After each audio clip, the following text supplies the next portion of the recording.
മരണമണി കേൾക്കുന്നുണ്ടല്ലോ. ആരാ പോയത്? പരുത്തിപ്പാതയിലെ പൗലോസിന്റെ അപ്പനോ അതോ വണ്ടി ഇടിച്ചെന്ന ലിൻഡോ? ആരായാലും നമുക്കൊരു പറ്റിയല്ലോ. നീ വേഗം വീട്ടിലേക്ക് ഇല്ലേ? നിന്റെ മോൻ സ്കൂളിൽ നിന്ന് വരുന്ന വഴി കല്ലോട്ടാങ്കുഴിലൊന്ന് വീണു.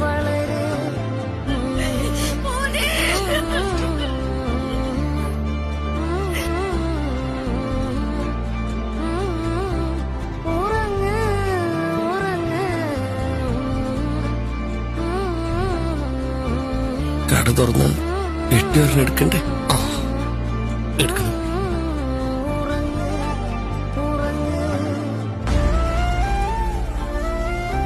സോളമ, അവന്റെ അളവിനുള്ളത് കിട്ടി. എന്റെ മോന്റെ അളവിനുള്ള പെട്ടി.